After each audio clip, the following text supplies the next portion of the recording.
Hello നമസ്കാരം. Sports to മലയാളത്തിൻ്റെ ഏറ്റവും പുതിയ വീഡിയോയിലേക്ക് സ്വാഗതം.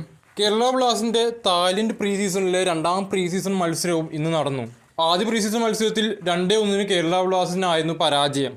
എന്നാൽ രണ്ടാം മത്സരത്തിൽ കേരള ബ്ലാസ്റ്റേഴ്സ് വിജയിച്ചിരിക്കുകയാണ്. സമുദ് പ്രകാൺ സിറ്റിയുമായിട്ടാണ് ഇന്ന് കേരള ബ്ലാസ്റ്റേഴ്സ് കളിച്ചത്. മത്സരത്തിലെ ക്യാപ്റ്റൻ അഡ്രിയാൻ ലൂണ ആയിരുന്നു.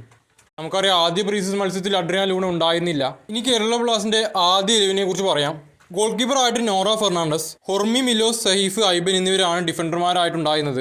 ഡിഫൻസീവ് മിഡ്ഫീൽഡറായിട്ട് അസറും, സെൻട്രൽ മിഡ്ഫീൽഡറായിട്ട് ലൂണയും വിപിനും, വിംഗർമാരായിട്ട് രാഹുലും നോഹയും. ഇതായിരുന്നു കേരള ബ്ലാസ്റ്റിൻ്റെ ആദ്യ 11. സെക്കൻഡ് ഹാഫിൽ ചിലപ്പോൾ വമ്പൻ മാറ്റങ്ങളൊക്കെ വരുത്തിയിട്ടുണ്ടായിരിക്കും. എന്നാൽ നിലവിൽ നമുക്ക് ലഭിച്ചിട്ടുള്ള വിവരങ്ങൾ അടിസ്ഥാനമാക്കിയിട്ടാണ് ഞാനിത് പറയുന്നത്. എന്തായാലും രണ്ടാം മത്സരത്തിൽ കേരള ബ്ലാസ്റ്റേഴ്സിന് വിജയിക്കാൻ സാധിച്ചിട്ടുണ്ട്. ആദ്യ മത്സരത്തിൽ 2-1 തോൽവി ആയിരുന്നു ഫലമെങ്കിൽ ഈ ഒരു മത്സരത്തിൽ 1-3 ഗോളുകൾക്കാണ് കേരള ബ്ലാസ്റ്റേഴ്സ് വിജയിച്ചിട്ടുള്ളത്. നിലവിൽ ഒഫീഷ്യലായിട്ടുള്ള സ്കോർ എന്ന് പറയുന്നത് 3-1. ഇത് കൺഫേം ആയിട്ടുള്ള അപ്ഡേറ്റ് ആണ്. പക്ഷേ ആരൊക്കെയാണ് ഗോൾ സ്കോർ ചെയ്ത കാര്യത്തിൽ ഒരു അപ്ഡേറ്റ് ഇതുവരെ വന്നിട്ടില്ല.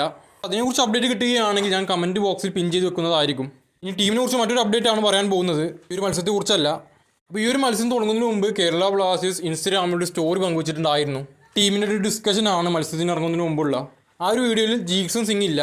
അതായത് ജീക്സൺ സിംഗ് ഈസ്റ്റ് ബംഗാളിൽ സൈൻ ചെയ്യുന്നു എന്ന വാർത്ത ഏകദേശം കൺഫേം ആയിട്ടുണ്ട്. റെക്കോർഡ് ഡീലിലാണ് താരത്തെ സ്വന്തമാക്കിയിട്ടുള്ളത്. അതിൽ നിന്ന് കേരള ബ്ലാസ്റ്റേഴ്സിന് ട്രാൻസ്ഫർ ഫീയും ലഭിക്കും. അപ്പോൾ കേരള ബ്ലാസ്റ്റേഴ്സ് സംബന്ധിച്ചത് മികച്ച ഡീൽ തന്നെയാണ്. ഇനി കേരള ബ്ലാസ്റ്റേഴ്സിൻ്റെ അടുത്ത പ്രീ സീസൺ മത്സരം 20-21 തീയതികളിലാണ്. ഈ 2 പ്രീ സീസൺ മത്സരം മാത്രമേ ഇനി ഉണ്ടാവുകയുള്ളൂ. അതിനുശേഷം ബ്ലാസ്റ്റേഴ്സ് തായ്ലൻഡ് വിടും. പിന്നീട് ഡ്യൂറൻഡ് കപ്പിന് വേണ്ടി കൊൽക്കത്തയിലായിരിക്കും കേരള ബ്ലാസ്റ്റേഴ്സിൻ്റെ പ്രീ സീസൺ നടക്കുക. അപ്പോൾ ഏറ്റവും പുതിയ അപ്ഡേറ്റുകളൊക്കെ ഇതൊക്കെയാണ്. എന്തായാലും ഈ വീഡിയോയുടെ അവസാനിക്കുന്നു. ലൈക്ക് ചെയ്യുക, ഷെയർ ചെയ്യുക. ചാനൽ ഇതുവരെ സബ്സ്ക്രൈബ് ചെയ്യാൻ ശ്രമിക്കുക.